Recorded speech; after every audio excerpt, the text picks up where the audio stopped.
Good evening, y'all.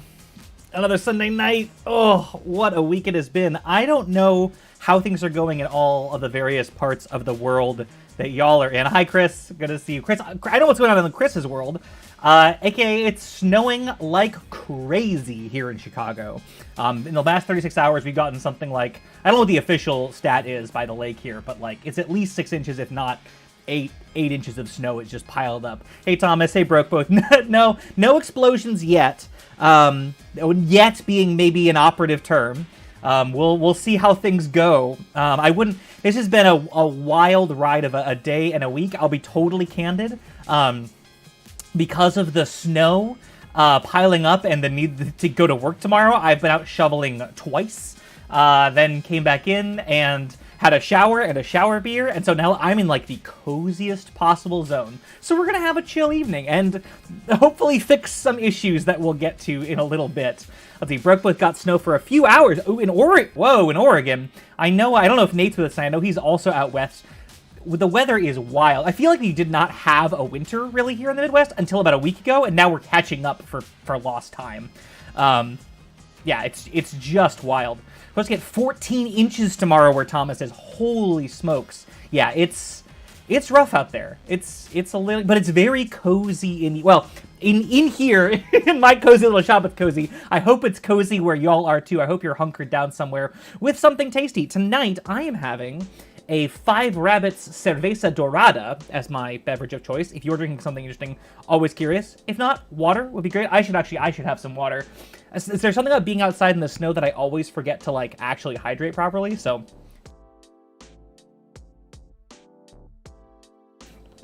but that's not really the reason why it wasn't an interesting, exciting week. That was just the weekend. Lots of cool stuff happened this week in projects land for me. Oh, Chris is having a colors and shapes at Riverland. Dude, that sounds good. Hey, Nate, good to see you. Had a wind chill of -4. Oh, yeah, what is happening out there?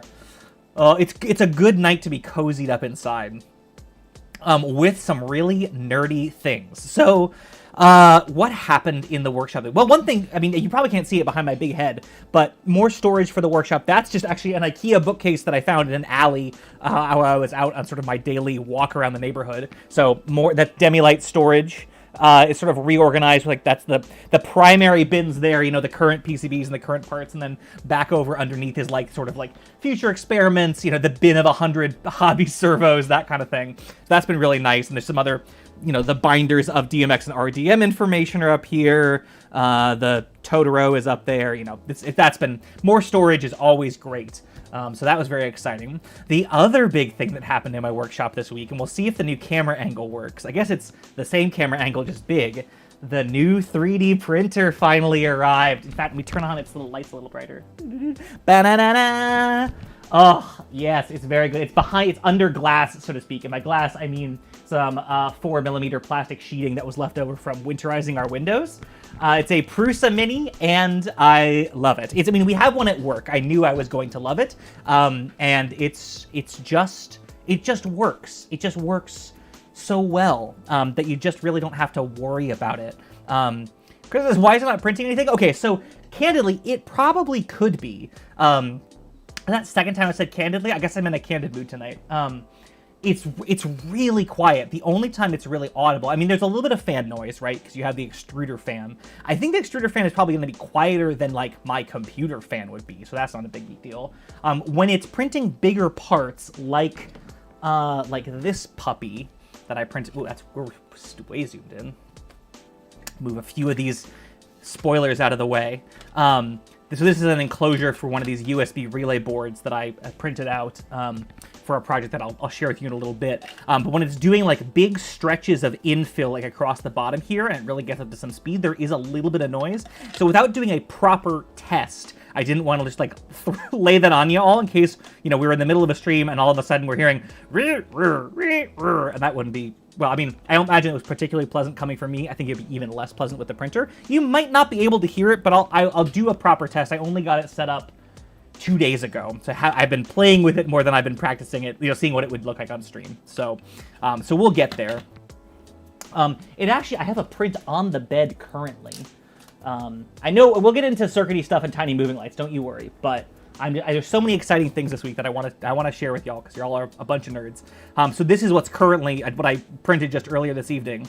The spring steel sheets that the magnetic spring steel heat bed that these come with is a real game changer for me. Like, so this is I'll talk about what this is in a little bit. Little part I threw together. But if you bend the steel plate, it kind of pops off there, and then you can part just lifts right off.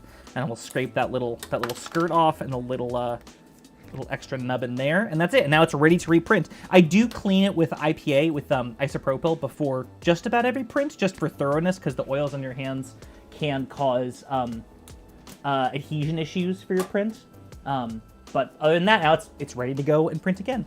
Brookbooth says, how long did it take to get shipped to you? Oh, so I ordered this printer on Black Friday because they announced that they were upgrading all the Prusa Minis to the Mini Pluses. And there's some minor mechanical differences. The biggest difference is there is an improved bed leveling sensor. It's the Super Minda versus the Super Pinda. I don't know what the technical difference is, but they also upped the price a little bit, which is perfectly reasonable for this printer. So I ordered this on Black Friday because there was a free shipping deal, and it arrived to me this past Friday. So I think it was 9 weeks to the day delivered to my door here in Chicago.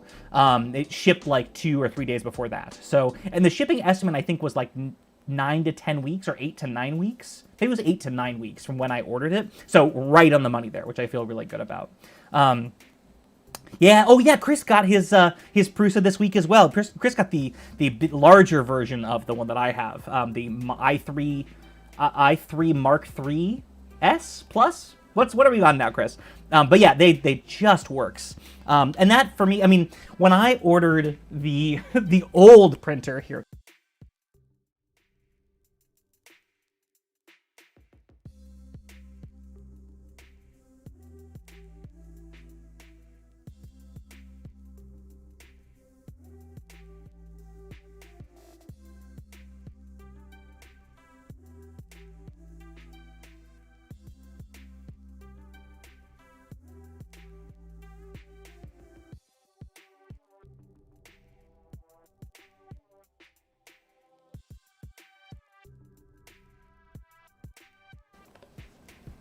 Well, that's one. Went good night and lost the other. So that's interestingly that the mute. Oh, I'm getting a phone call. Probably people telling me that I'm muted. Hello, Jeff speaking.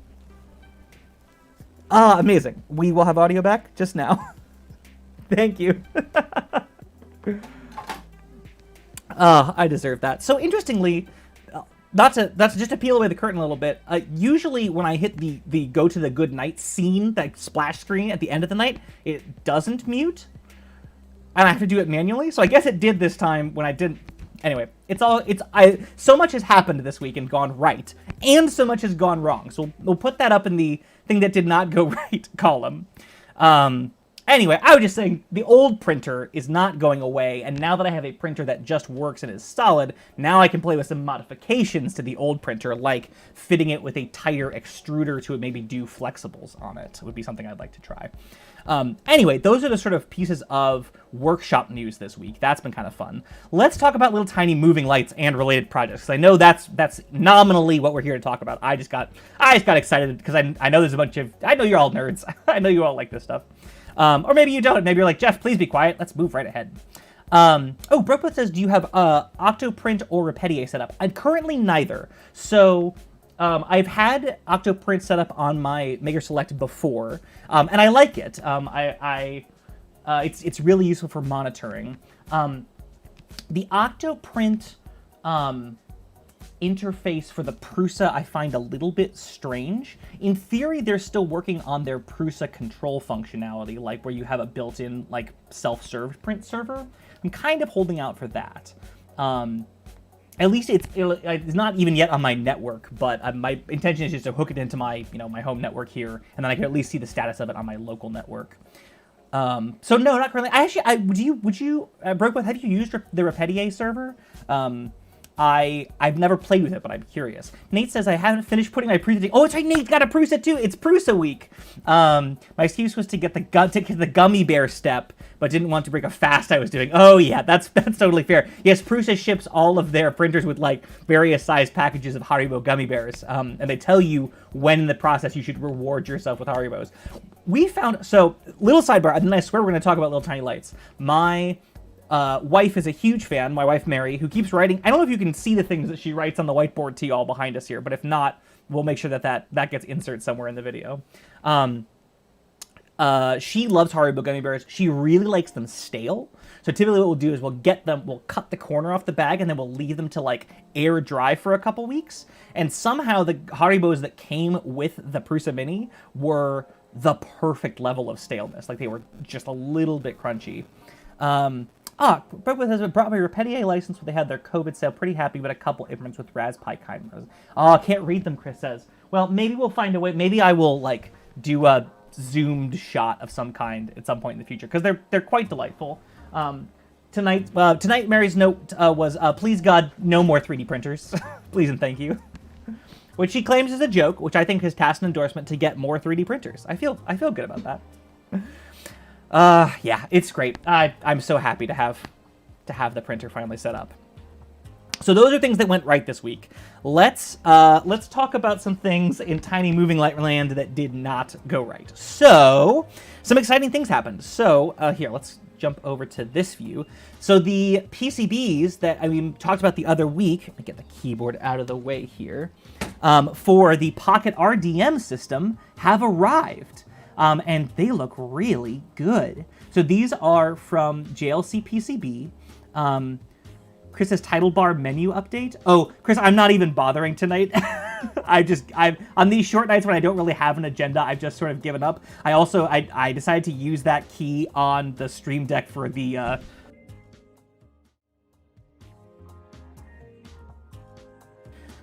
and we're unmuted. So what's happening is this camera view that I keep getting all excited about is right next to the good night button. And I keep just like getting too excited. So clearly it's going great. Oh, Nate says his kit came with a screw with no threads on it, but they provide spares. Yeah, sorry y'all. I think we're unmuted later. Let me get my audio levels up so I can see them. Yes, okay, I think we're okay. Maybe this was a bad idea. I guess we'll find out. Where were we? Oh, PocketRDM. So these are the PCBs for the PocketRDM, at least version 0.3, more nonsense with versioning. Assembled, I'll show you, they look something like this. In fact, I have a little, this is all, I'll zoom you out a little bit here. These are all just on a breadboard currently. Just for playing with programming again. This is the rig basically the rig we were playing with the other night when we were playing with the user interface. I took the screen off of the breadboard and just soldered it into one of those PCBs. So if I power this up, it still should have the basics of the UI that we were playing with the other night. Yeah, so we can discover remote devices, which of course is faked for now, right? Like we haven't built that functionality in yet. And we can scroll through our menu to discover or address or configure the various lights. And once we're there, we can scroll through devices and various things. So I think that looks quite good. Now, of course, this one doesn't have the buttons that I was originally thinking of, because as we sort of planned last time, we'll switch to one of these joystick switches, which I think will be really quite good. I didn't bother to make that change before, just like I really wanted to get this in the mail, and it was holding up the order of the Demilight 0.9.5 boards. So I just went ahead and hit send, and we'll order at least one more batch of these, probably 6 or 7, if we'll see how it goes. Ooh, yeah, Bropo says it's a cool setup with the screen, looks nice. Yeah, feel free to steal this. But if you're going to steal it, let me throw you out some things that are not right, things that went wrong. So you can learn from my mistakes and hopefully not repeat them. Grab my box O PocketRDM supplies and not run over my lav cable here. So the process worked really nice. So I ordered 10 PCBs from JLC PCB for $5. in matte black. And the matte black, they say, you know, takes, the default is green, right? That's what we've been getting all the Demilight PCBs in. The cost for the black is the same. They say it takes like 2 or 3 more days, and that was basically my experience. I punched this order in on a Saturday, and I got the boards the following Tuesday. So a 10-day, you know, click to door timeline, which is really quite good. Normally, I would expect for like just an assembled board, I would see them in about a week. So like, you know, order on a Saturday, maybe see them the following Friday, maybe Saturday. So seeing, you know, black boards on Tuesday, really quite good. I can't remember if we talked about this when we were looking at programming, but the idea with this is that this is 3 separate circuit boards that are assembled as one using this technique called MouseBytes. And so what it is in the PCB design file, you basically just tell them, you know, you can tell them to put holes wherever you want, right? You can tell them to put a hole for a part with a pad or a connector or a surface mount pad, but you can also, of course, you know, just tell them, hey, put a hole here, put a hole here. So you make a little row of sort of holes with this breakaway tab, and then when you get the boards to yourself, and I'll just do one here, the idea is you take your cutters and you just snip through the boards at those MouseBytes, and now you have a separate PCB. Now there's going to be some finishing struggles here, and so this is one of the downsides of MouseBytes for aesthetic PCBs, especially like this faceplate here, right? Is you do have to either do some post-processing or just live with the roughness. But so rather than order, you know, 3 separate circuit boards, each of which is, you know, at a certain cost for these low-type prototyping services, you know, $5 for 10. Now we're getting 10 of each of these 3 separate boards for that same price, if that makes sense. So if you were doing your own panelization of various boards, this is also a technique you could use. The other options are to do what's called V-grooving, where you specify that rather than cutting all the way through, they use a special tool to just basically mill a V-shaped groove right down the edge of the part, and when they get to you can snap them apart, and it leaves a really clean, nice edge. Chris, is there a magic size and spacing, or did you just guess? So I found on the internet, and I'm not going to remember where, so I'll just show you what I ended up doing. Some recommendations for size. Let me see here. Let me open up. That's the Demilight board file. Let me open up the board file for the PocketRDM. Because this seems to, it was a little bit of guess, but it seems to have worked out really quite nicely. So I did, if I zoom in here, so you can see like if I turn on the holes layer here, so they're actually placed holes. Right, so it's just 2 little rows of holes placed, and of course I'm doing this in Eagle. You could do this in KiCad or Altium or whatever you're using. So this is what's my grid in mil? So this is a 20 mil hole, and I think they're on 50 mil centers. Where is this one? Yeah, 20 mil holes on 50 mil, 20 mil diameter holes on 50 mil centers. The other piece of advice it's worked okay, I would probably play with this just a little bit, is if you look at, say, one of these unsnipped ones, you can sort of see that the holes are placed just outside of the footprint of the outline of the PCB that I care about. The idea being, when you snip them, you are rather than putting the holes inside the PCB or on the cut surface, you put them just outside, and that makes sure that you have, there's no incursions into the intended outline of your PCB. And so this I could file back if I wanted to be nice and flush that intended edge. I don't know if this would be a thing I would do for like actually making these. I probably would either order them separately and routed so they'd be nice and clean, or do V-cuts.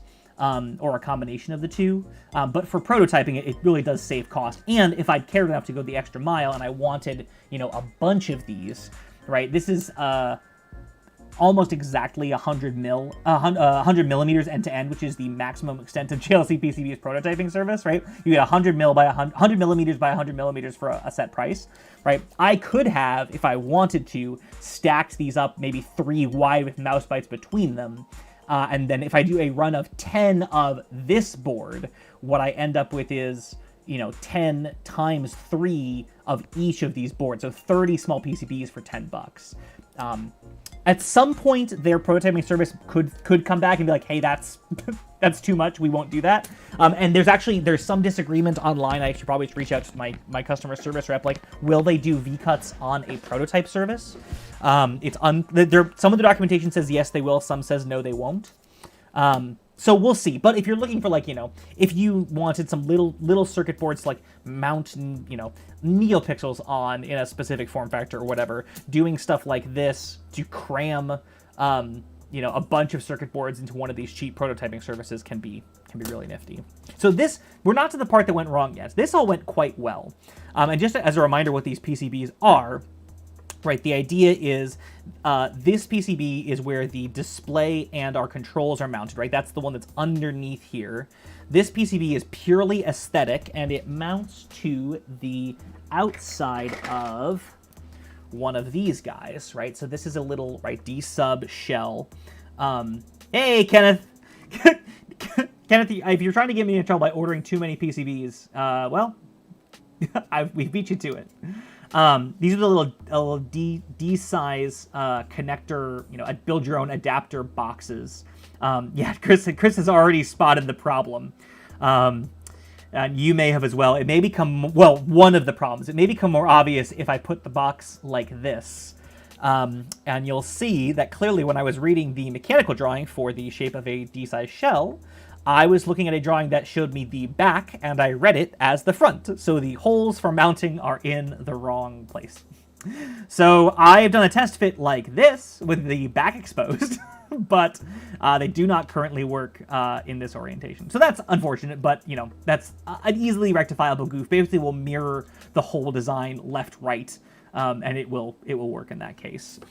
So that's not a big deal, but a little embarrassing. I'm just gonna pull up my list of things that are wrong here so I can refer to them.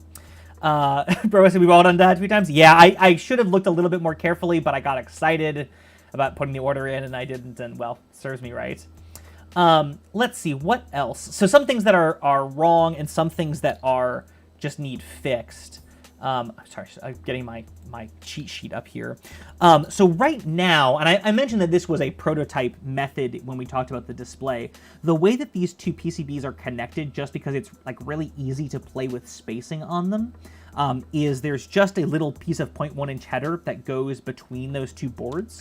So here you can kind of see, right, just two little standard bits of 0.1-inch header, soldered into the bottom bit, soldered into the top bit. And that was because I wasn't really confident on what this spacing was. I didn't feel like fiddling with like screws and bits. So that's fine. I mean, for prototyping, this works really well. It's obviously not good for the final version because, like, if you have a button here and two pokey bits sticking out, like, that's not super viable.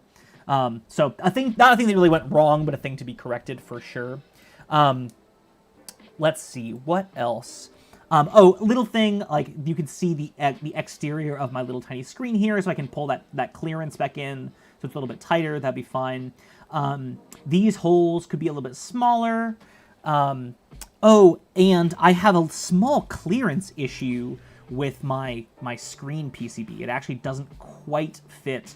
For some reason, I didn't take into account the cutouts for the holes themselves. Now, that's an easy fix, but again, sort of like take a notch out of each of the corners, because this is the circuit board that's meant to live inside of the case itself. Both of the dimensions are fine, right? Left, right, and up, down. It dimensionally is fine. I just need to take a nip out of both of those corners to actually get it to fit in there. Chris says he flipped apart in a PCB all the time, right? Like, oh, is this a schematic view from the bottom or from the top? Yeah, totally happens. Let's see. Oh, yeah. So one other improvement that I want to make is right now, again, to just like get the order out the door, I have these 6 SMD pads to take the various signals and power and ground from the display PCB to the primary PCB. So that's power, ground, the 2 I2C control lines, and a line for the first button and the second button. Now, probably these would be better with some kind of like surface mount connector and a little like ribbon cable. So some more research needed there. And a slightly more embarrassing issue, it's covered in butts. I started with button 2 pad, I think over here, and just copied and pasted the text label 6 times to sort of label all of them, and then forgot to change the text on that. So I have 6 butts instead of what the labels should be. Brooklyn says, how long does it take to get PCBs in? Yeah, so it's a little bit confounded, right? Because I ordered a pack of the circuit boards and the Demilight assembled boards at the same time. And I don't think they're all that careful about like how they stack up each of the processes. Like they're not necessarily parallelizing them most efficiently. So I ordered these on a Saturday afternoon, and I got them a week from the following Tuesday. And that is a little bit longer than normal, I think, again, because I think I ordered these black PCBs. Normally, if I'm ordering assembled, I will get them in about a week. And that seems to be about the same. If I order them unassembled, I get them maybe 24 hours earlier, maybe not even that. I do pay for the DHL shipping these days. I didn't used to. I used to do like the e-packet or whatever it is, and that would take about 3 weeks from JLC PCB to get to me. Now I just pay for the DHL, but and that's partly because I'm ordering $50 or $60 worth of parts at a time, and so the $16 of shipping feels like less of an expense. I know that's not how money works, but like that's how it feels. But yeah, about a week of lead time DHL is about what I would expect. Of course, there are services that will turn tighter for higher cost, and if you wanted to go really tight, you go to stateside services.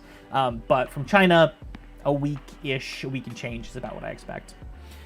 So those are all, embarrassing small things, but relatively easy to fix. The final PCB here, again, this is no trace is routed on this board at all. It really was just to give me something to work with to get a sense of scale inside of here, like how, once we stack up the display PCBs, how much room do we genuinely have left for our control PCB? And this is about right. It's a little bit over large, so it's a little bit stuck. And I should say, it's occurred to me, I haven't said what we're actually going to be working on tonight. This is not just a show until I have a project that I mean to work on that involves the Demilight PCBs. But this is if I were actually advancing the to-do list at the bottom, this would be the what the heck has Jeff been up to portion of the evening. So the idea here is, right, we'd have either a connector or some soldered wires, those 6 connectors to go to our display PCB, a little ATmega 328, our Max 485 DMX transceiver chip, and I have some pads for maybe where the DMX gets connected. And so something about this size will live inside of here and be our controls, and that will leave, X amount of clearance above it for whatever our battery solution is, which is really the part of this I can tell that I'm the most nervous about, because I'm putting off working on it in favor of working on, anything else. So more thoughts to come on battery land for sure. We had lots of good brainstorming and good ideas last time. I just haven't advanced that, frankly, at all. Partly because I got excited about the 3D printer, but I think you can forgive me for that. So, I'm just going to take a second and move a little of the PocketRDM stuff out of the way. And move on to the Demilight stuff, which is where I want to work on things this evening, because there's some strangeness going on. Some cool things too, but some strangeness. And some errors made. So the reason that this stream was titled "Everything is Backward" and why the title down here is backward, which gave my wife quite the. She was like, "Are you flipped?" No, the phone numbers. Wait, we had a good time.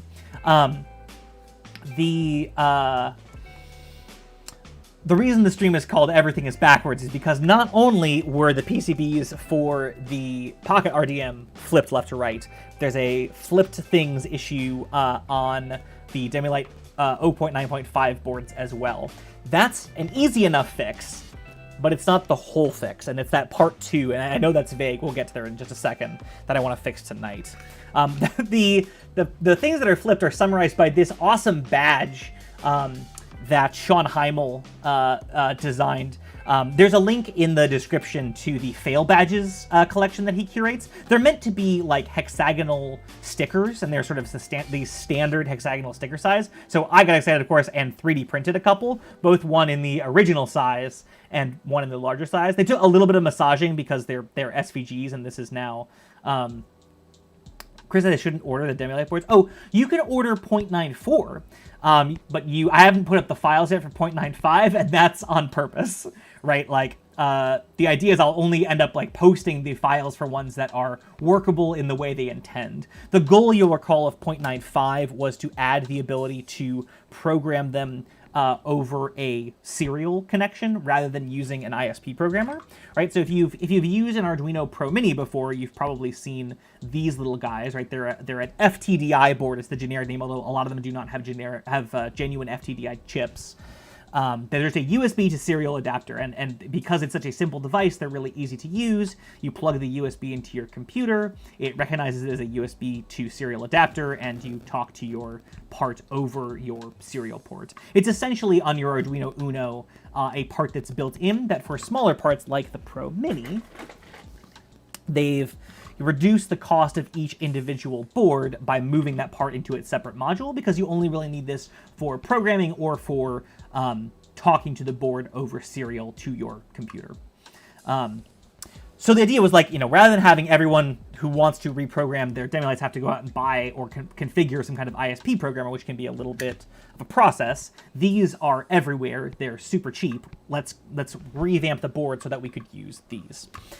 So here is a not fully assembled, but assembled enough for the purposes of tonight, a Demilight 0.95 board. And if I put it next to an assembled 0.94 board here on the left, you'll see some of the significant differences, right? Ignoring the fact that this one has its 5-volt regulator already in it and this one doesn't. The biggest thing is this new header here and the loss of this 6-pin header. So this 6-pin header is the ICSP programming header. This is how we have been flashing code and setting fuses and things on the processor all this time. On the 0.95 board, that has become a little surface mount target header on the back, right? So that's not holes that go all the way through, that's just surface mount pads. And that saves us real estate, so to speak, on the front. That pad is actually living underneath the big surface mount inductor on the top here that is part of the dimmer circuitry. And then we've added this sort of quote-unquote standard 6-pin connector that corresponds to our quote-unquote FTDI breakout board and our USB to serial board. The theory being, right, that we use this surface mount target once to flash the bootloader and set the fuses onto our programmer, and then every time after that, any additional programming can be done with one of these, right? The ultimate theory being, like, if I were to, sell these or send them to people, I, here, with my programmer, set this up, flash the bootloader once, it's all set up, and then after that, everything else is done through a much simpler interface, right? So that seems like a pretty decent usability thing. But it doesn't work, unfortunately. There are at least 2 errors, and I only know of one. And so what we're going to work on tonight is trying to get this board, the Demilight 0.9.5 board, to be programmable over this serial header. I've identified the first issue with these, and it harkens back to our fail badge here. This is what's called the TXRX fail badge, because let's say, for example, you have a device like this, like the the Arduino Pro Mini or your Demilight board. It has a serial port on it with a TX and an RX port.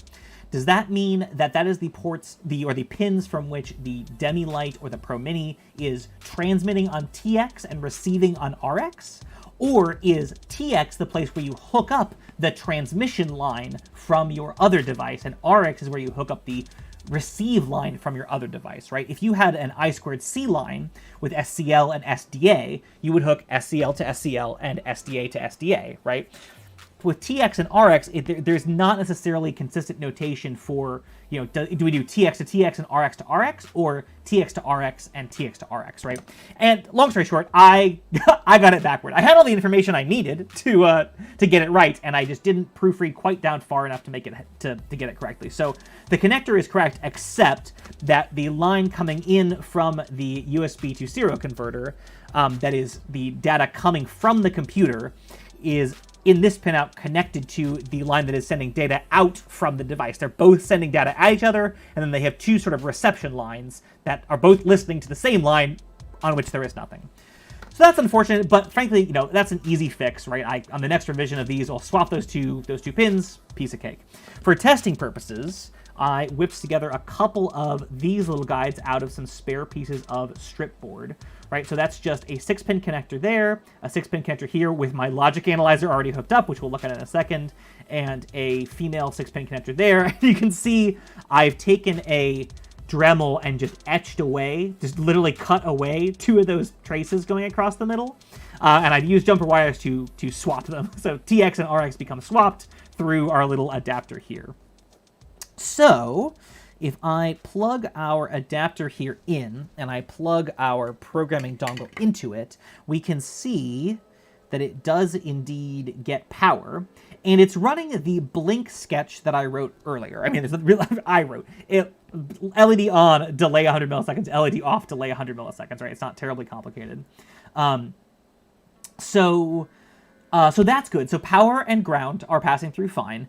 I was also able to burn the bootloader onto these, right? So my bootloader burning pads here, if you will, my ICSP header on the underside here, works fine. Currently, it's a little bit, it's a little bit kludgy to do. So I originally was like, well, can I just use a 6-pin piece of header, right? A 2x3 piece of standard straight header. And that didn't work at all. So I bodged together this little tiny adapter. These are pogo pins, right? So they're little tiny spring-loaded pins. And they have about, I don't know, maybe a millimeter of play, probably like half a millimeter of play, but that's enough that when I press this down onto the pads, they all make affirmative contact here. So to burn the bootloader, I would, currently I'd set this upside down, I'd press my pogo pins onto the pads, and it all has gone well. It's a little hard for me to see. There's the power and signal LEDs do light up from the underneath, and I can see them when this works correctly. But are they? Let's see here. Yeah, so you can see just there, power LED lights up, and I could burn my bootloader or upload code or whatever I wanted to do with it then. So a little bit janky for now. What I would do, the ultimate plan, right, is if this becomes the programming method for burning the bootloader, I would fab up a little jig, right? So I get a batch of 50 of these in the mail. There's a little 3D printed part with a separate PCB and pogo pin sticking up, right? Plonk this on the jig, put a little gentle clamp on it, hit burn bootloader, it burns, pop the thing out, it goes in a bag, done, right? So ultimately, this is just temporary to get me through the prototyping phase. But once it is successful and working, we'll go to something more intensive. So swapping the TX and RX pins, that is easy. But to get to the meat of the matter, even with those pins swapped, I'm having no success. I'm going to try and figure out why.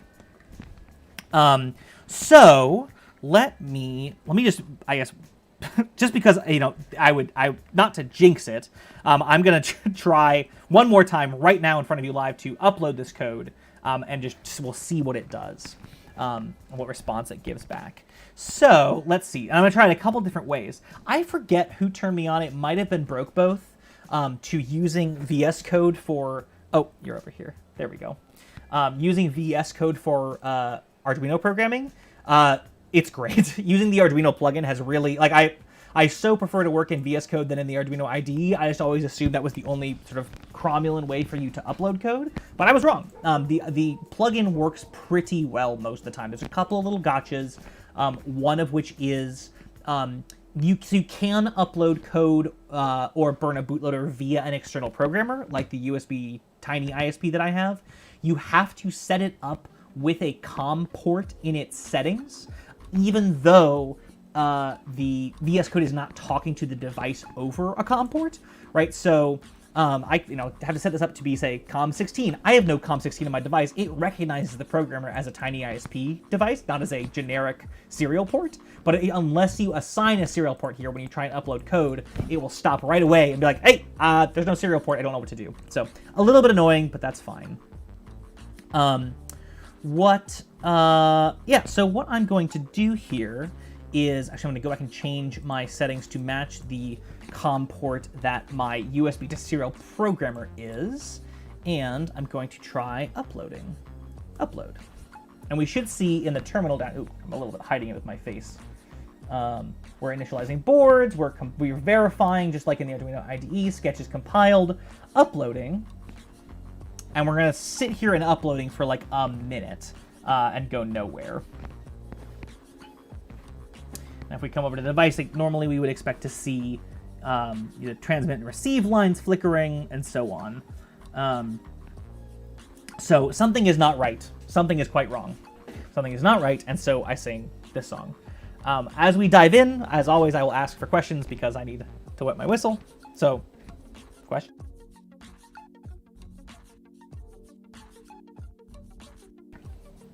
And we're unmuted. We're like 1 for 3. So what we're going to try and do tonight is figure out why is it not uploading?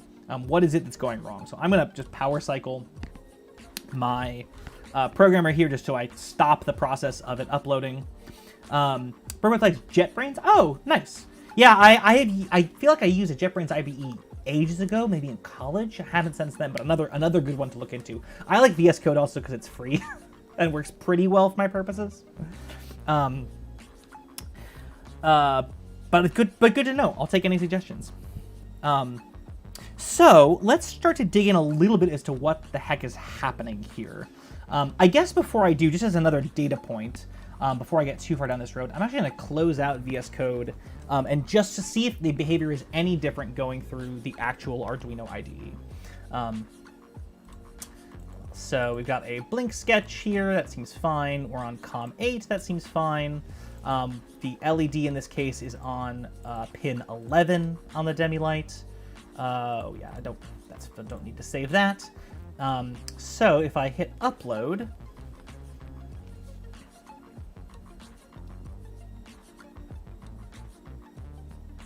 yeah, same thing. We're just gonna sit in, we're compiled, we're fine, and then we're gonna sit in our upload mode basically forever. Yeah, we get these AVR dude is the underlying program that talks to AVR microcontrollers. And it's going to sit here and say, not in sync, not in sync, not in sync. So one thing we could do, and I saved some of this problem solving for tonight so we can kind of look at it together and see if we can piece it out. Just to go through the AVR dude documentation, which is not good, or go through maybe the source code if we have to and see what this response is trying to tell us, if anything. Sometimes it is just arbitrary. Like it sometimes just changes to something new seemingly for no reason. So I don't have any reason to think that this OX3C necessarily means something specific, but that's a route we could go. Before we do, I think the way, and I'm just going to power cycle this so it stops yelling at me. One thing I want to do is look at what's actually happening on the signal lines as we try and upload code here. So I have a logic analyzer hooked up to the various lines that I care about. So I have ground, RX, TX, and the DTR line, which is our going to control our reset pin. Oh, you know what it is? Here we go. Well, let me try. I realize now that adapter was upside down. I still don't think this will work, but just for the sake of, good data, let's just see what happens here. See if anything different happens.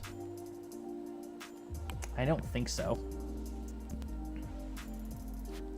Yeah, same result. It's not seeing that there's anything on the other side to talk to. The response now is it's hex D4. Again, I don't know that that's anything significant. Yeah, D4 this time. Let's stop this and we'll run this one more time and see if we get a different response, just for curiosity's sake. I'll hide my face again there.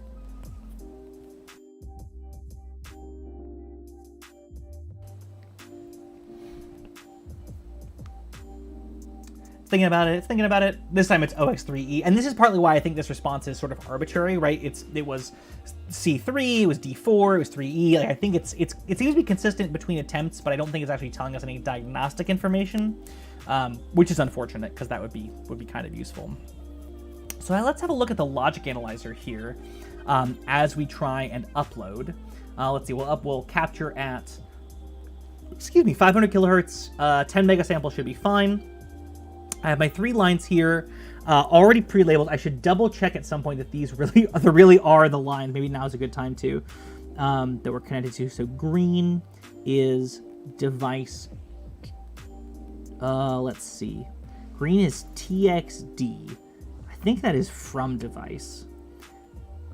Yellow is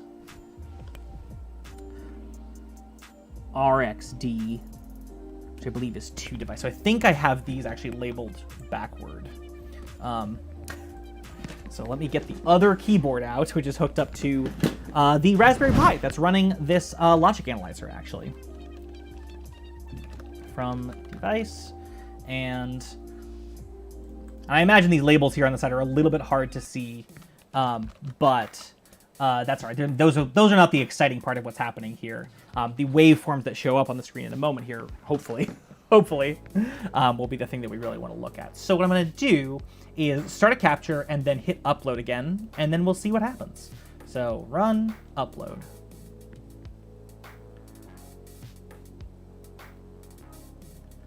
All right, let's stop the capture there. Let's go back and see what the heck is happening here. So this is a good sign. So the DTR line is tied indirectly to our reset line, right? So it is going to be held low through the duration of the programming cycle here. Now, because of the way that we have wired up the device, and if I go back to our Demilight board, we can see this, and this is just straight lifted from the Pro Mini schematic. So I don't think this is the issue, although anything's possible, right? That DTR line is hooked up here at pin 1, goes through a 100 nanofarad capacitor.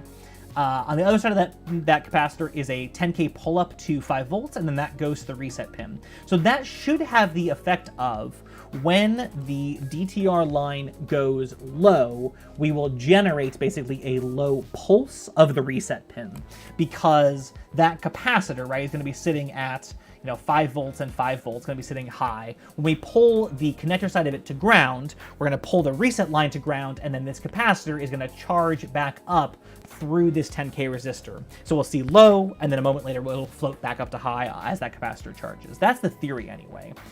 We may need to get the oscilloscope out tonight and see what the actual shape of that pulse is, because it's possible that it is staying low too long or too short of a time. Currently, we're only probing it at the DTR input point, right? We're not probing at the actual pin of the Arduino, although we could do that as well. So that may be a thing we want to do. But we see the DTR line go low here at about 2400 milliseconds-ish into our scan. And then we start to see, about half a second later, we start to see these 3 pulses on our what I'm going to call the 2-device line, because calling them TX and RX already got me into trouble once this week. Let's zoom in here and we'll see what we're trying to say. So, and let me confirm. So this is a program called PulseView, which I feel like we've used before, right? That's useful for interfacing with logic analyzers. Let's see here. I wonder if it's LSB or MSB. Huh. Probably LSB. And one of the nice features of PulseView, like any good logic analyzer, is it will do protocol decoding for you, right? So you say, okay, this line represents a standard bit of UART communication at such and such a speed. Please decode for me what the actual data is, because that's really what I want to look at more than I want to look at these waveforms here. And let's see. So I'm seeing 3020 at the first transmission to the device. Then about a half a second later, I'm seeing 3020. And about half a second later, I'm seeing 3020. And I'm not seeing anything at all on the transmit line. So when the ATmega sees a query from the programmer, it should be responding in some way, I imagine, to let the programmer know that it is alive and well and ready to receive data. And for some reason, that's not happening. So here's what I'm going to do. I'm going to basically do this again a couple times and see if there's any differences in timing or in the signals themselves, just to try and narrow down what we're looking at here. So we'll just do another run and hit upload. All right, I think we saw something go by. Clearly our reset line dropped. Yeah, there we go. 3020. 3020. And like I say, I've not looked super deep into how the Arduino bootloader works or what this communication is meant to be. That could also be a fun thing that we do tonight. But at least we're seeing consistent results here, right? That's quite good. what I think we should actually do next, because like the whole point of this was I was, ripping off the design of the Arduino Pro Mini. Let's do the same experiment, but this time we're going to probe what the communication looks like to an actual Arduino Pro Mini that we know accepts code. So we'll see what this should look like. In fact, I wonder, can I start a second session? Yeah, so I can save my waveforms in this first session here. This will be my bad session, as it were. And then I'm going to start a second session where we sort of compare them, if not side by side. Oh, maybe we can side by side them. Can I do this in a second window? Maybe. Not quite. Uh-oh. Clicking the zoom button has confused some things. Well, all right, here's our session 1 again. We'll start a new session called session 3, I suppose, and we will try programming this Pro Mini. We'll just load this same Blink sketch, hopefully successfully, and we'll see what happens. All right, so just like before, I'm going to hit run. Oops, capture failed, no active device set. I've confused it somehow. Let's see here, we'll come back in, choose our driver, scan, Salier. All right, well, let's restart Pulse View and see if this makes things any better. All right, now that since we have our Pro Mini hooked up already. Let's see. Chris says if it doesn't load, then we might know where the problem might be. Chris, I'm not sure how long ago you sent that. Help me out here with what you're thinking. So let's see. So I'm going to run the scan and upload. Oh, well, it helps if I hook up the logic analyzer correctly, right? I just plug the programmer in. What I want to do is plug it in with this device. So, and that's why I put an extra set of header pins on here, so this would be possible. So this is the ground side. So that goes over here.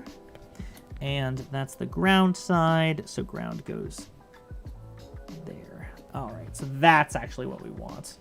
All right, so once again, we'll run the scan and upload. There we go, we see our reset line drop. It's failing. It is not currently uploading. Huh, isn't that interesting? So is it something to do with my logic analyzer is interfering with these results, or my shitty adapter? That's also possible. That would be a great problem to have. So let's, if that is the case, let's just double check. In theory, plugging that programmer right in and hitting upload, this should work just fine. Oh, here, I'm gonna power cycle my adapter again, and hopefully, let's just verify that it does work. Yes, I see things flashing, reading, writing, we're good, and we should be blinking. Oh, we'd be blinking pin 11. On this one, it'd be pin 13. That's fine. So Chris, good question. The programmer does work because it just programmed this Pro Mini just fine. So that's a good sign. But it didn't program it through my adapter, which makes me wonder if we want to try just uploading the code again here, going all the way back to the beginning and uploading code, which I think we just did.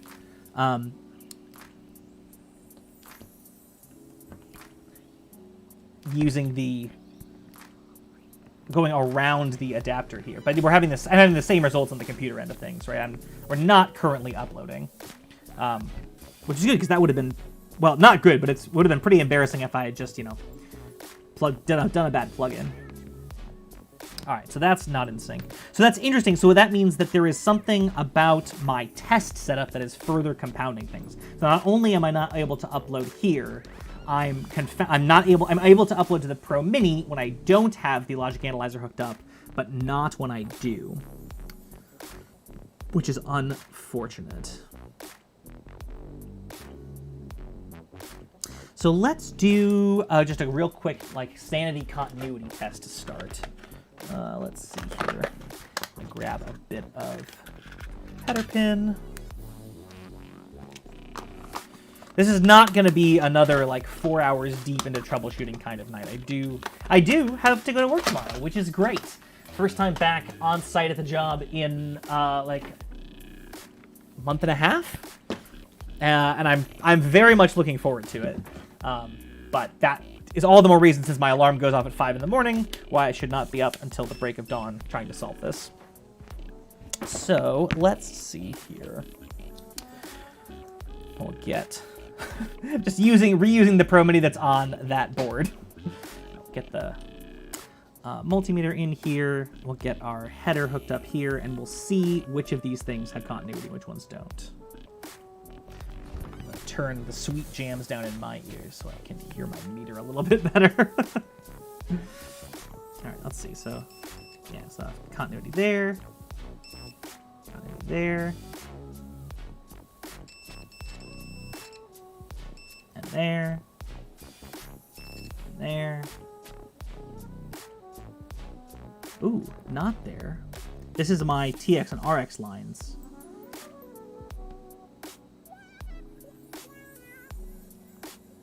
That one did not have continuity.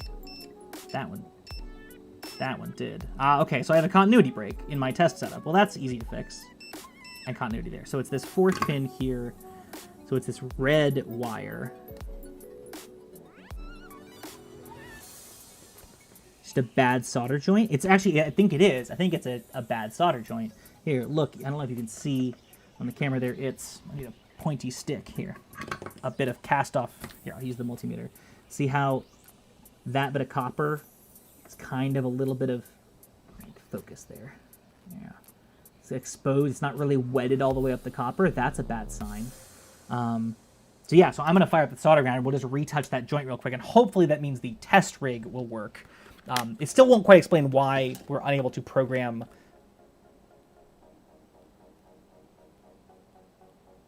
It might explain why we're not able to program the device, because this is my original crossover. This is both my test rig and my crossover connector that was allowing my TX and RX, reversing my TX and RX, except that line would not be working. This might be an easier fix than I thought, which would be great. And I'll have built this neat adapter, which will be helpful in future. If it is a quick fix, I have other things we can fix tonight for sure. But this might not be quite the rabbit hole that I was afraid it was. So let's grab the solder. Let's grab the safety glasses.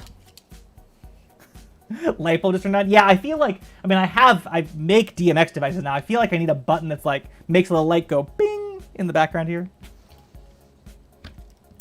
All right, so I am just going to,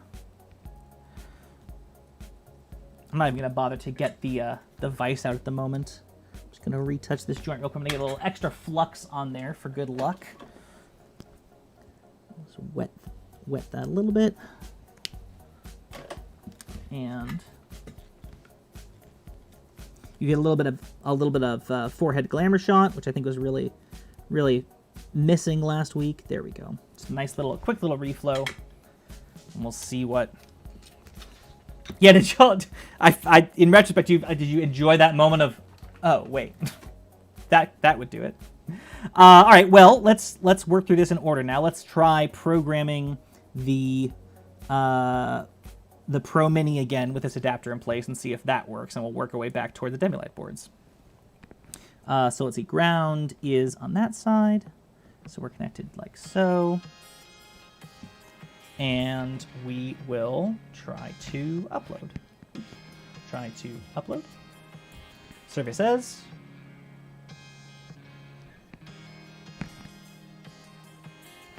Survey says no.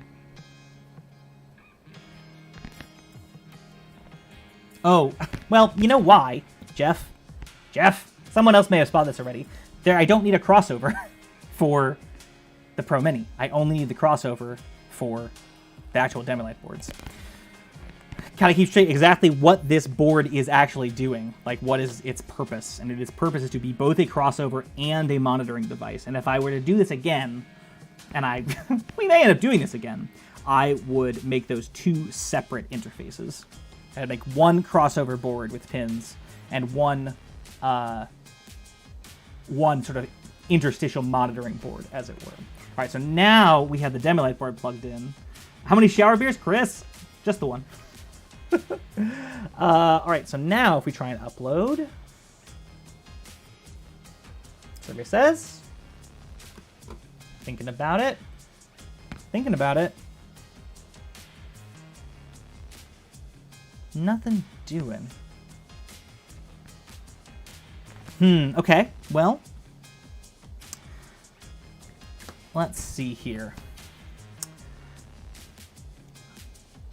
Let's just double check our connection order here. TXRX. Crossover for the crossover? Yeah, I can undo the crossover, as it were. All right, well. That's interesting.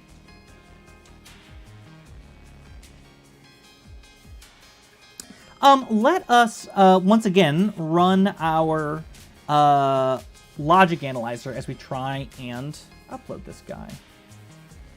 Weird that it overrides the baud rate. That is not that surprising to me. I think that is based on, in the case of the Arduino IDE, the board selection that you do in the tools menu there before you upload it. It similarly will override if in VS Code, so maybe it's inheriting that from AVRD. I would welcome any other theories on that, though. So I'm going to run this and hit upload. There's our reset line. Yeah, nothing coming back. Let's see, 3020, yeah, same responses. And yeah, literally nothing coming back from the device. At least nothing that we can see on our scope here, on our analyzer. So make sure that all of our connections are sound. Oh, let's run this again. Yeah, seems like it.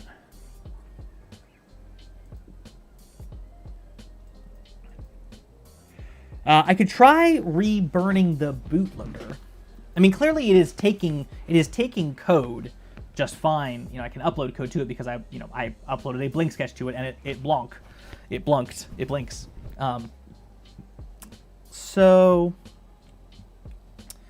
I guess one thing I could do is actually build a separate monitoring PCB real quick. Just throw one together. That didn't have the crossover, so we could see what's going on in the Pro Mini here. Could probably also just do that on a breadboard. That might be easiest, is to just like stick the pins of a Pro Mini down into a separate breadboard and do it that way. It's a little jank, but I think that'll be fastest, and I like that. So let me grab, without ripping my headphones off my head, but hopefully you can still hear me. Grab another breadboard from the pile, as it were, and there we go. All right, so new breadboard with a old programming jig still on it, and some capacitors.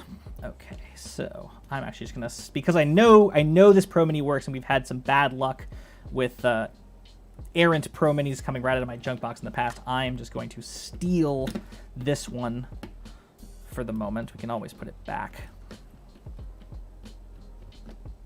Yeah, there. Okay. So I'm gonna take this Pro Mini. I'm gonna stick its programming headers right down into the board there. Maybe which is gonna be worse.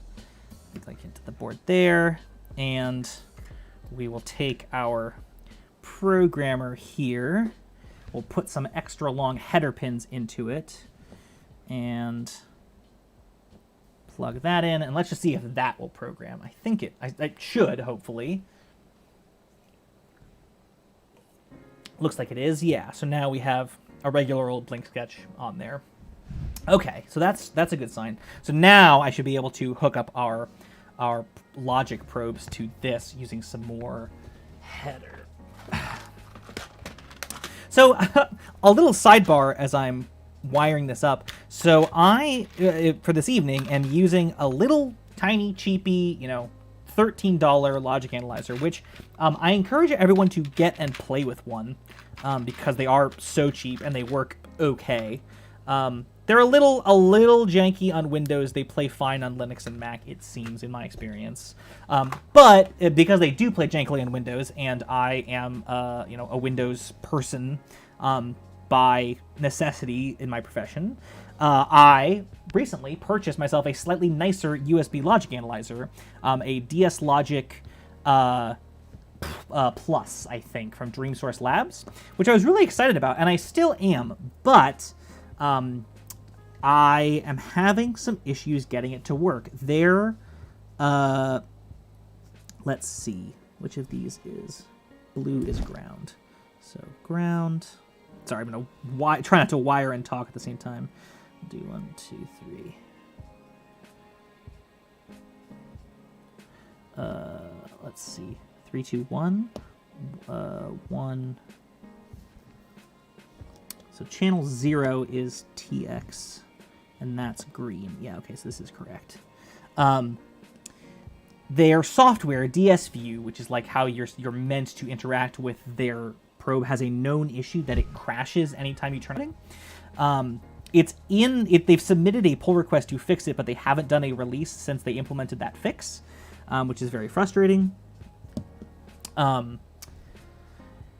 And it doesn't integrate cleanly with PulseView, or in theory it should, and there's like instructions on the internet to fix it, except that the SIGROC website keeps going down, and I haven't been able to download the fix. So we're back to cheapy logic analyzer for the purposes of this evening.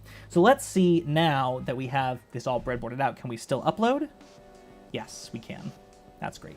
I'm going to change my Arduino code here back to our pin 13.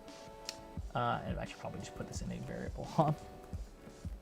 We'll say int LED pin equals 13, LED pin, and LED pin, because we're going to keep changing this back and forth. So upload that.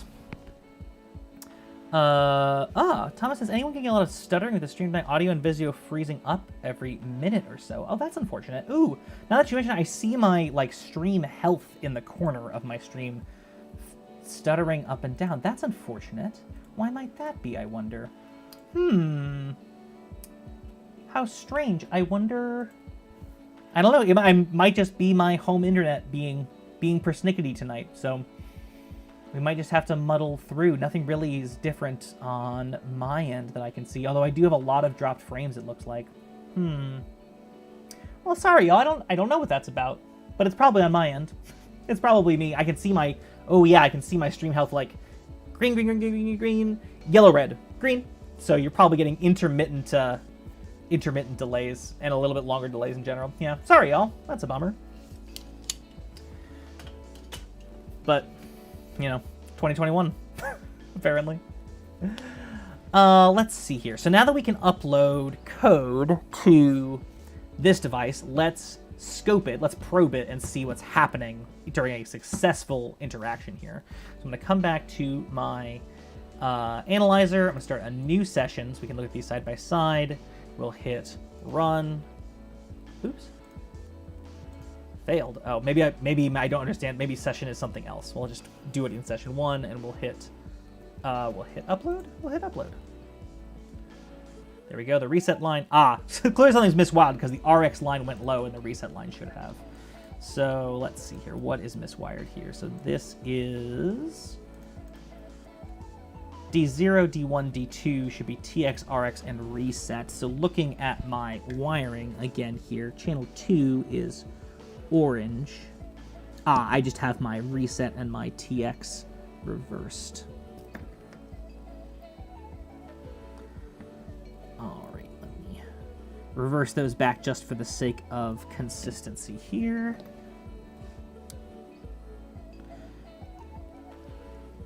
Thomas, thanks for the heads up about the stream quality. Like I say, I don't know if there's anything I can do about it, but it's always good to know. I have thought about I started to put together another of my USB controlled andons that I made a video about a while ago. Before that I was looking at earlier. So that's the lid of that that relay control box. And I have 4 indicators on here. I was figuring maybe blue is a mute status indicator, and then red, yellow, green can correspond to like stream health, right? Like streaming ongoing. I also feel like it would be kind of nice to have like there's a chat message waiting for me indicator, right? So like, because I often like so down in the thing, I don't see somebody say something, like having it sort of flash a couple times when the chat is happening. That might be a slightly more involved project, but I think they'd be kind of a fun thing to do. So now that's wired up. Let's run our analyzer and we'll upload some code. There we go. Okay. Let's stop that there and see what a successful transaction is supposed to look like. So it looks like I have TX and RX again confused from it before, but we're seeing that same 3020, and then we see in response from the device 1410. And then we see to the device 3020, 1410, and one more time. And then we start actually sending data 3020, 1410, 4180, 20, 140210. So like I said, I don't know what these values are meant to indicate, but this seems to be, this is the actual programming of the device. And then here's probably just the hex bits of the flash code itself, right? The program code, which it looks like it is then like sending back either in a raw form or perhaps possibly in some kind of check summated form. That might be it's just sending literally the same code back byte for byte, just so that the programmer can confirm that it was uploaded correctly. Like it programs everything to flash and then reads everything from flash. And then if they match, you know that they are the same bit of programming. So this is what a transaction should look like. Right? We should get a couple of 2 or 3 of these challenges that are hex 30, hex 20, and then responses of 1410. And then we start seeing additional programming or configuration values. I have lost my data. Come back, data. I'm gonna have to run it again to get that again. But that's good. That means we sort of validated our methodology here, right? We have the ability to capture data, and that's what it should look like. So now we're trying to get ourselves to that state on our Demilight device.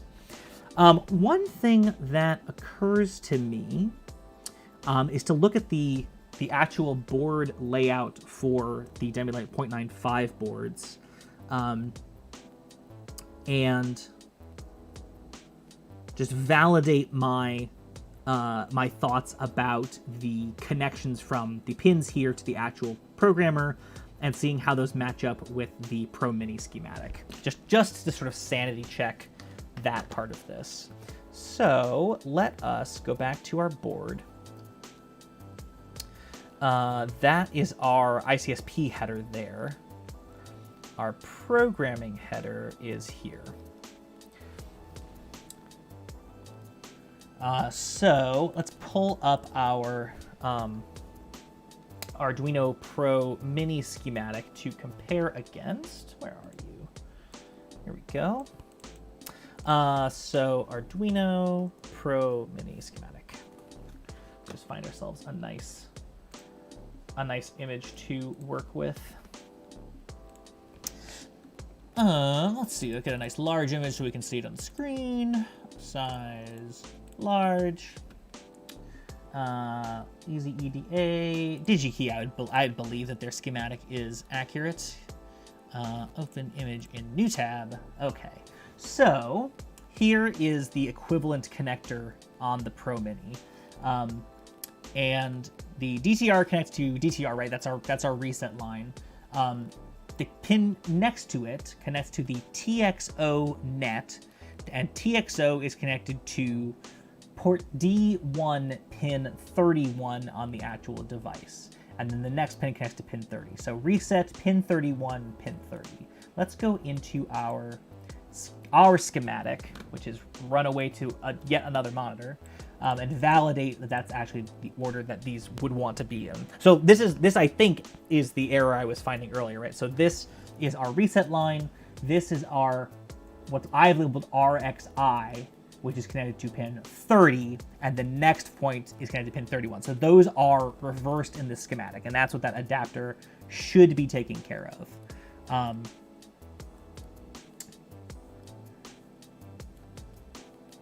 And so one thing that I'm wondering is this reset circuit behaving as intended? Now, it is in theory identical to what's on the Pro Mini, right? Let's double check that too. So we have our DTR line. Our DTR line here goes through a 100 nanofarad capacitor. We have a 10K resistor to plus 5 volts to our supply voltage. We don't have this reset switch. That's just the physical, button that you can reset on an Arduino with. But we don't need it. That's just a nice convenience feature that instead of waiting for the programmer to drive it low, we could use a local switch to drive that line low, but it's the same thing as just driving this line low, essentially. So that looks to be the same. I think. Let's reset, and there's no additional connection to the ICSP header. Yeah, that's directly connected through, so that's good. I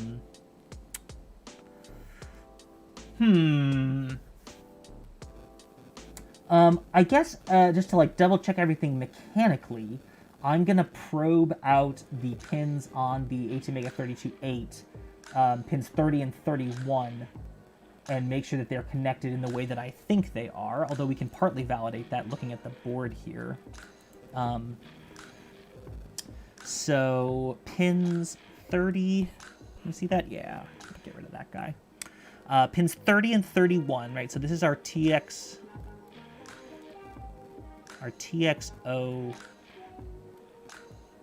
line. Let's turn on our bottom layer here so we can see everything. TXO goes out, and basically the fix I'm going to make in the next revision of PCBs, right, is these two traces just swap places, right? TXO becomes RXI and vice versa. But there's nothing really funky going on there. This is the transmit line out to the 485. This is the receive line coming in from the 485 to RX. The RX line has a pull down to ground. The RX enable line has a pull down to ground. The TX enable line has a pull up to 5 volts. I said that backward, but I think they are wired correctly. And if they weren't, we'd be seeing weird data. Oh, or would we? Here's a thing to validate. So this was a thing I think we were experimenting with on stream several weeks ago, right? The idea is this is the Max 485 chip, right? That's what turns our RS485, our DMX, coming in from this connector into single-ended TTL level signals that can go into our microcontroller, right? 0 to 5 volts, ones and zeros, right? This chip has 2 additional control lines, these 2 pins here, which if you enable the transmitter and the receiver portion of this transceiver, right? So in one mode of operation, you enable the receive mode, and if data comes into its differential reception pins, the data comes out as TTL on the receive side. Alternatively, you enable the transmit portion, and you shove data into the TX pin, and it comes out as differential data on your output pins, right? That's the other way you could use this. And most of the time, one of those is active low, one of those is active high. The idea being that probably you want to either be transmitting or receiving with this thing. You hook them up to one pin of your microcontroller. It's high, it's in one mode, it's low, it's in the other. We want to have the option for neither of those things to be true. So we have one of those lines, and we still could control it with a single microcontroller pin. This is certainly true. But we have one of those lines pulled up and the other pulled down, so that when those control lines are inactive, right, when we're not actively pushing them either one way or the other, both halves of the transceiver chip are disabled, in theory. And so we're not either forcing additional serial data into the chip that's going to interfere with our programming, or causing our programming to be transmitted out, say, onto our DMX lines, which we definitely don't want. That would certainly screw with things. But what's occurring to me is maybe I've got it backwards. Maybe I'm having the receiver and transmitter active at all times instead of inactive, and that I do not want. So let's check out the Max 485 chips pinout. Let's see. So receive enable is active low, and transmit enable is active high. We can tell it's active low by this little bar symbol over the top, which is an inverse symbol. And we can confirm that usually in the pin descriptions here. Yes. Receiver output enable. Output is enabled when RE is low. RO is high impedance when RE is high. So the output is high impedance, RE is high. Let's see if I screwed that up. Let's check what pins are what. So receive enable is pin 2, output is pin 3. Go over to our, let's do it on the schematic. So receive enable has a pull-up to 5 volts, which should be disabled. Receive out is high impedance when RE is high. Okay, and driver output enable is high impedance when DE is low, and DE has a pull down to ground. Okay, so I didn't screw that up. That's good. That's good. I'll take not screwing up there. Need to pause. My throat is a little bit raw from the snowstorm today, so I need to take a quick, what we call a questions break.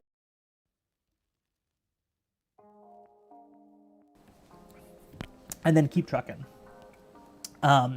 So unfortunately, or fortunately, I guess, depending on who's looking at it, I did not screw up this wiring here, which it would have been good because that would have been an easy thing to fix, but it doesn't seem to be that.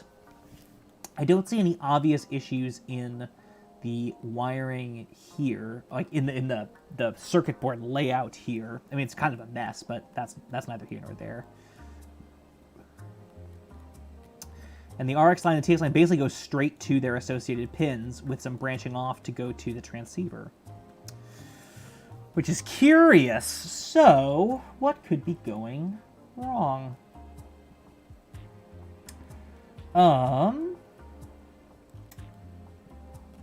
Why don't we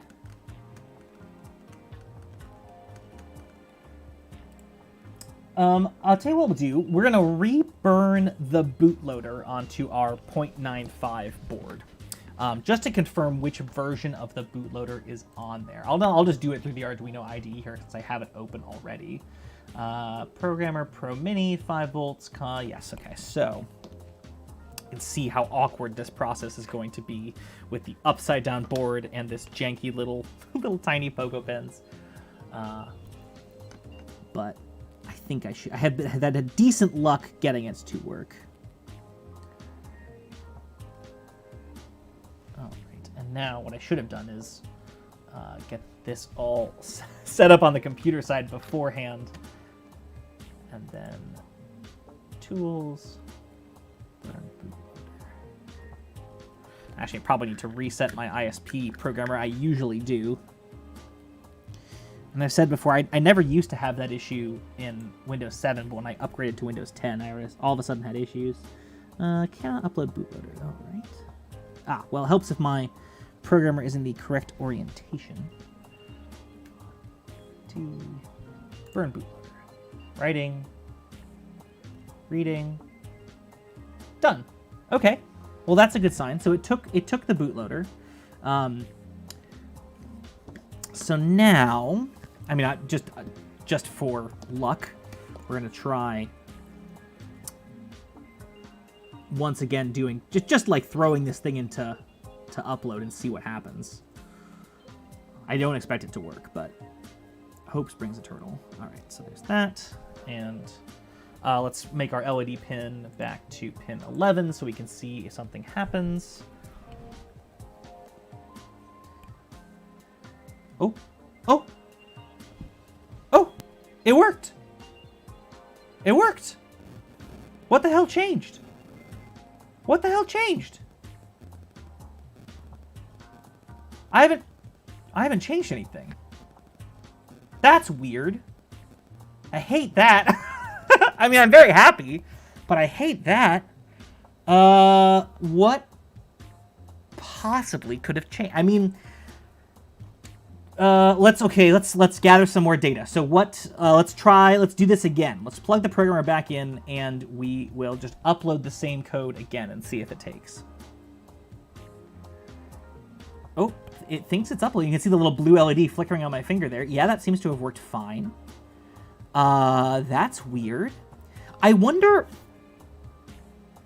So I burned the bootloader through the Arduino IDE. Ken says, yeah, the difference is I said I expected it not to work, and it did. So it's taunting me. I burned bootloader this time through the Arduino IDE. I think all the previous times I was burning it through VS Code. Could that make a difference, I wonder? And if so, how could we validate that? Let's get... Okay, so this is... I bought 10 of these darn boards. We can do lots of testing with them. I guess I would have to solder more headers onto the rest of these, but I'm going to have to do that anyway. But since we have this one wired up already, let me burn the bootloader via VS Code onto this guy and see if it will stop taking programming. That would be kind of fascinating. So we'll load up VS Code. We shall... I guess I'm going to... I don't know if having the Arduino IDE open as well is going to confuse things. I'm going to close that up for now. And I'm going to say... I'm just going to load up the Arduino...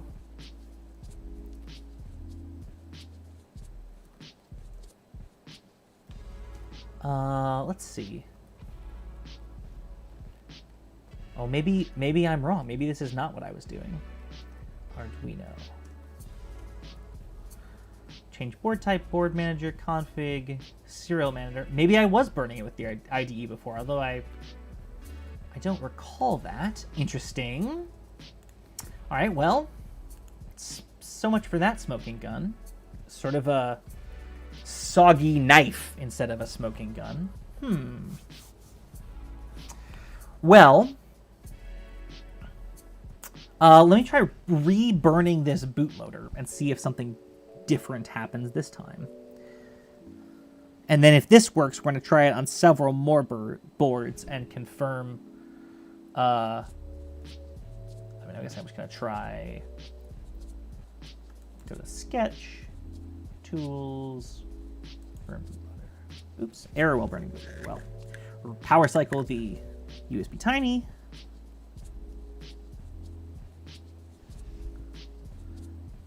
Alt-T, click.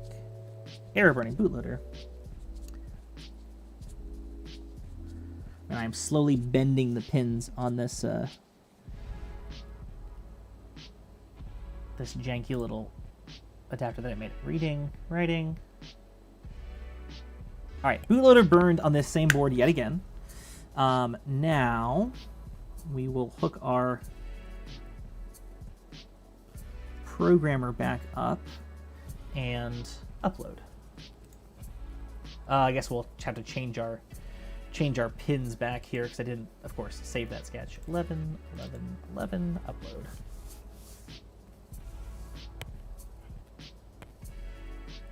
Oh, it thinks it's uploading. Yeah, there it is. Huh. Okay. I'm flummoxed. I have no idea what I've done differently. Because we did try and... After I fixed the adapter, which was definitely broken, we did try to upload again and it didn't work. I don't know what the difference was. Well, maybe... Well, let's before we get too excited, this is the good one. We'll set that aside. We'll take another one fresh off of the roll and try and program it. I think first, actually, I'm going to put this bit of programming header on, because the way that it just physically sits on my workbench, it's a little bit easier to get the ICSP header, the programmer, to sit on it correctly if that little header is on. It kind of sits on those two pieces there, like a little ramp. Get that. Get the solder back out. Weird, y'all. I mean, here's a thought, and I'm not going to go back and watch this now, or maybe ever, but I wonder If after I fixed the crossover adapter, if then I plugged the FTDI programmer in upside down and then took that as gospel. Oh, Ken says no logic analyzer now. That is very true. Maybe we should try that next. See if we can hook up the analyzer and make it not work again.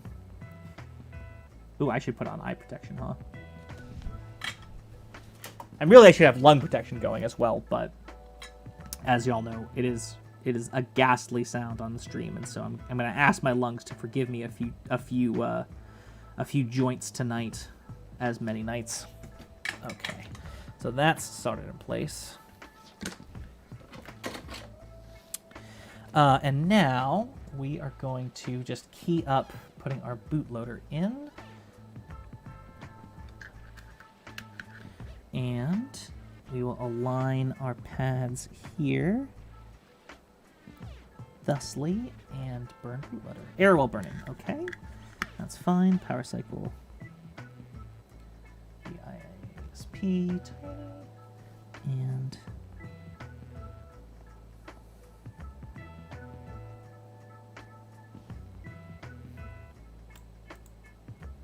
writing, reading. Done. Okay, so we've got a bootloader on this one now. I really, as I'm thinking of like things to improve, one thing I should do that like the Pro Minis do, although they never mark them, is like add a little solder mask marking point that I could like check off on these boards, that I could be like, this one has a bootloader, and like put a little like dot of Sharpie on it just to remind myself which ones do and which ones don't have the bootloader. It's good process thoughts for the future. All right, so we'll plug our crossover programmer in there now, and we'll hit upload, and hopefully, oh, seems to be working, and there's blinking.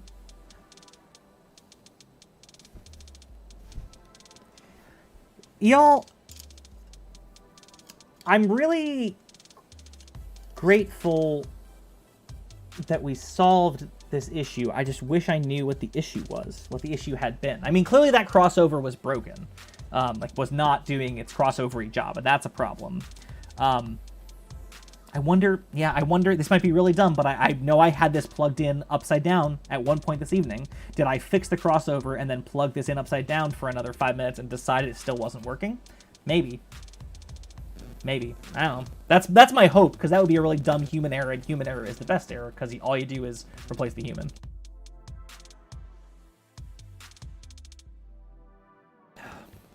All right. Well, that's exciting. That's exciting. So if that's the case, the issue was we worked around it. Yes. Yeah, it's the good vibes that I get off of this nerd crowd that really push these over the edge. Well, that's exciting. These are actually then less hosed than I thought. Try plugging the FTDI adapter in upside down and see if that doesn't work. I mean, Kenneth, you're not wrong, but I feel like I think we know what's going to happen there. Yeah. It did not work. Surprise. Let's plug in the logic analyzer and see if that changes anything. I like that idea, Kenneth. Phrases I don't say lightly. I like that idea, Kenneth.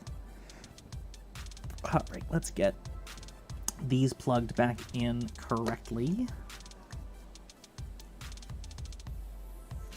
So do this with the power off.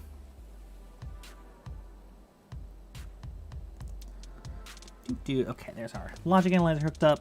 There's our dongle hooked back in the correct orientation. Let's come back to our capture here, and we have to reset our speed and our sample size, but we will run that and upload. Oh, are we running?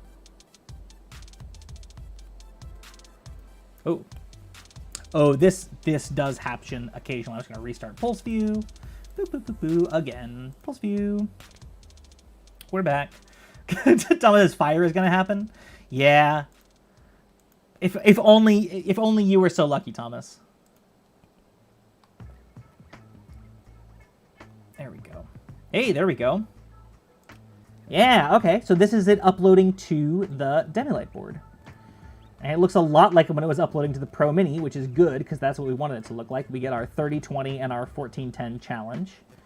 And after that, we get all of our bytes of code. That's great. That's exactly what it should look like. And we can see our reset line goes low to generate that reset pulse at the start of the programming, and it stays low, and then at the end it just goes high again, just to let that reset line, reset, I guess. Well, that's very good. I like that. I'm delighted. So that means that the only issue, well, and it's non-trivial, but the issue with these 9.5 boards is needing to swap those TX and RX lines, because fail. But that's a very surmountable issue.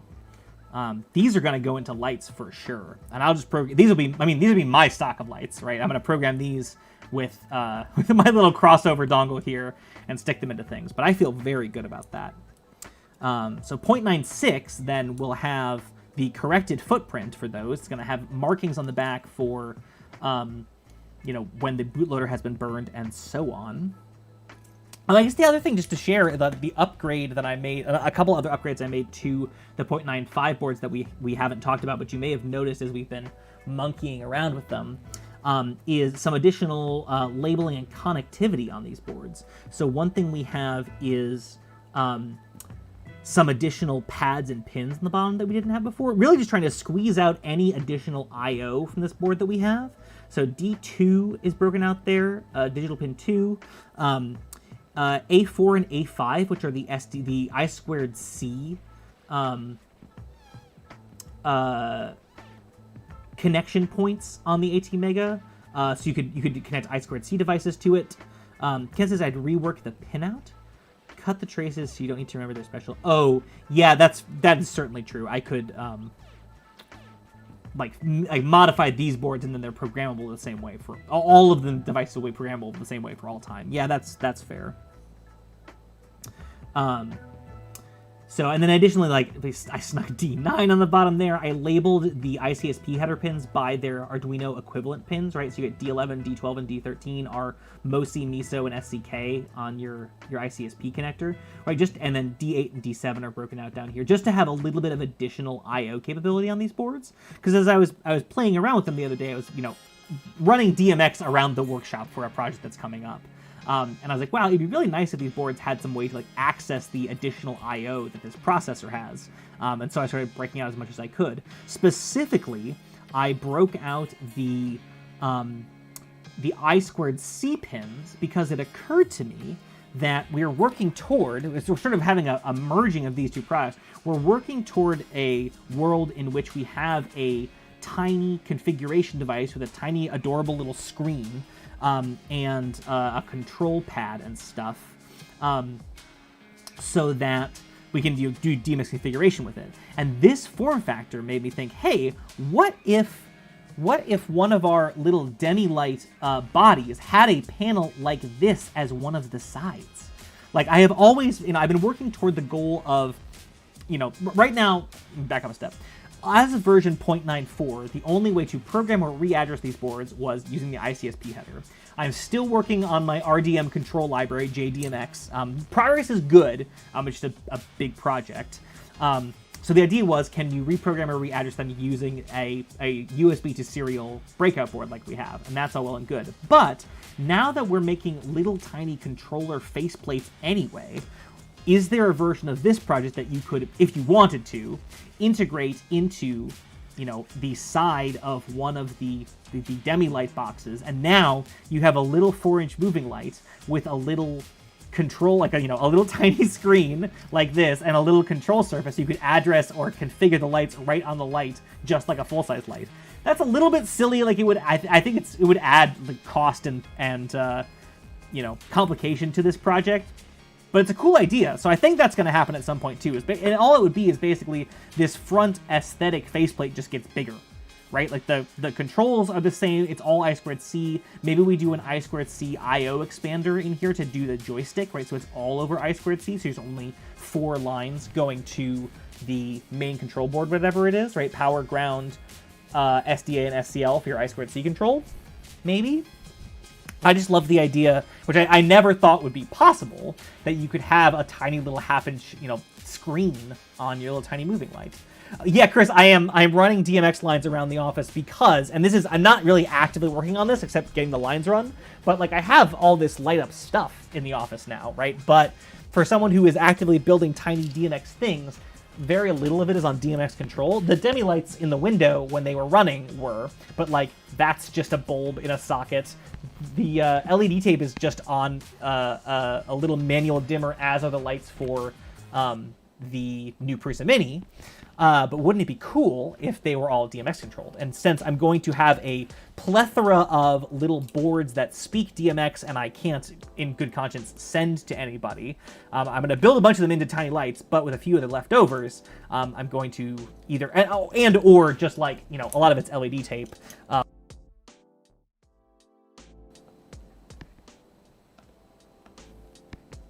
It's going great. It's clearly going great. That's 3. Who had 3 in the pool? We got up to at least 3 premature good nights, and for that I apologize.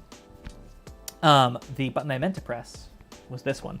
All of this is just LED tape in the Prusa Mini and in the shelves, right? That could just be a standard LED DMX decoder, which I have a bucket of somewhere. I think it's in the basement. So there's DMX lines now going to be ringing the office for that project when it comes along. I don't think it's not going to be a super high priority. Yeah, Thomas, I don't know. I'm really whiffing it tonight. What I'm learning is I'm gonna take this button, he said, clicking it very carefully. I'm gonna move it as far away from the good night button as I possibly can, because clearly what I really just want to do is press the good night button. So I just won't do that anymore. But yes, so that'll be a fun little like office improvement project as this stuff comes along. And then, what is the DMX control surface for that kind of office? It's probably an additional one of these boards hooked up to some controls. Maybe it's buttons, maybe it's got an interface to the computer so that as I change scenes on the stream, we change colors and motion in the background. That might be kind of fun. Lots of thoughts there, not a lot of plans, but we'll see what happens. Yeah, that's, I think, the gist of that update. Put one of them in a folder so it takes 2 presses to activate the wrong one. Oh, that's a good idea. Honestly, like, the good night look, I really only mean to activate once a night. Anything like that, the good night, I don't know what else, I should just put in a separate little, like, folder. So it's a step away from anything important. That's a very good idea, Thomas. Thank you. Yeah. Very exciting. What else is there to share or work on? You know what? Clearly it's going all so well, and I'm clearly holding it together super, super good. We're gonna close out pretty soon. Let me share a little bit more nerdery with you, and then we'll put me to bed, and hopefully I'll be more awake next week. I wanted to share a couple of nerdy things, including a cool aesthetic thing that sort of happened a little bit by accident. One of the nifty features of the Prusa Mini is, I got it with the filament runout sensor. And so it automatically stops when you run out of filament on your spool. And what that makes it really easy to do is if you have, say, a little bit of a spool of gray left that you're really trying to use up, you start a print, say, some tiny moving light pieces, and when it runs out, you put in another color of your choice. So I now have a dual tone Demilight. So this is a spool of gray that I finished off and then finished off the rest of the prints in black, and it gives this nifty little dual tone look, which turned out pretty well. I also got excited and printed one in Prusament Galaxy Silver, which is very silly. Like, why would you, I don't know why you'd want a moving light that's this shiny, but it does look pretty good. It's very sparkly. Yeah, Chris, that's honestly, that's the reason I was most excited to get the filament sensor for. I have had a sound designer friend like 2 years ago paid me a bunch to print a bunch of enclosures for little speakers, and so I have had like 8 rolls of black PLA with maybe 50 grams left on them just kicking around for years, and now I can just use them all up in little prints. So that'll be fun. So we're going to make some more room for new filaments. That's going to be a great time. Make some more shiny little moving lights. Maybe, I mean, really, it's time to start building out the fleet. Like, these work well enough for my purposes. I should stop delaying. I should build all 10 of these, maybe 9 of these, so I have a 9.5 PCB left to play with. Yeah, we're going to start building up the inventory. It's time. I can't put it off any longer. I don't know. It's been kind of the goal of this project for so long, is like build a little inventory of these lights and have fun with them. In addition to like getting them out there into the world and publishing the designs and sharing them with all you beautiful nerds, like that's the other goal. But like these are getting close. These are getting like close to good enough to feel good. It's not a waste to put them in lights or to. And now that I have a printer that just works, it doesn't feel like I'm wasting my long hard-earned prints putting them into my own personal projects. Uses for empty spools. Your guess is as good as mine. Planter, wire spool, footstool, lamp, creative lamp if you had enough of them. And no, if you come up with anything, Chris, I want to know about it too, because I'm not quite sure. They're useful to have a couple of them around, like for filament samples. If you order like the sample filament packs from Prusament or Matter Hackers or whatever, you can wind them onto new spools, and that makes them a little bit easier to use, I find. But for like dozens of them, I got nothing. Yeah, y'all. That's what I got for you tonight. I'm gonna go back and review the footage of tonight, to see if I can figure out where things changed from not working to working, because I'm still baffled and befuddled, although I am delighted that the thing actually works. I'm delighted to get to that this setup in general worked, like looking at the logic analyzer and sort of using that as a tool on stream, because I wasn't sure that would sort of play, but I'm glad that that's sort of working out, because one of the things that I'm working on that I haven't really done on stream, because I don't think it's good, it's not visually interesting, is working on the code for this JDMX library that I'm working on, which is it's an extension of the Conceptinetics DMX library, but adding RDM response and control to it. There were some sort of basic functionalities for it in the Conceptinetics library, and I'm just trying to build those out to be a functional system. The idea being, if I can find where in my header the actual code is, and I've blown the text size way up, so it's a little bit of a bear to scroll through. Let me get down here. Right, so the idea is in your DMX library. Here, I'll show you the test code. Right, this is just Arduino code. Right, you could write this in the Arduino IDE. I'm just writing it in VS Code. Right, you would include your various library files. You can define these RDM UID structs. So every device that is RDM enabled has a 48-bit ID. It has a 16-bit manufacturer ID that is unique to each manufacturer. Mine is 20C2, and that comes from the ESTA, the consortium that manages the technical theater standards. And then every device that I manufacture, me as a manufacturer, will have a unique 32-bit ID underneath my manufacturer ID, right? So if you see a RDM signal from 20C2 and then 4 more bytes, you'll know it's some device made by me. Then so you define these RDM source IDs, or an ID for a source destination. You can also do a broadcast ID that just sends the messages out to every device on your network. You can also do manufacturer-specific broadcasts. So, right, so if you're a manufacturer, let's say you're ETC, not to say that they do this, but they could. They could say, we have some proprietary RDM messages that only make sense to ETC-like devices. We'll send a broadcast message to only the ETC manufactured devices on our DMX network, and they can do with them whatever they do. Then you add a DMX master, which is our sending device, and our controller. So this would be code for like a DMX transmission and RDM control device. You set your various DMX levels just like in the Conceptinetics library, right? So you would say D, which is our DMX master .set channel or .set channel range if you want to set a bunch of values at once. And then what I am adding to this functionality, this is all basically what's in Conceptinetics already, is the ability to send a variety of RDM commands out of the Arduino, essentially. Send raw command is sort of like the lowest level if you want control over all of the bytes of information that are coming out.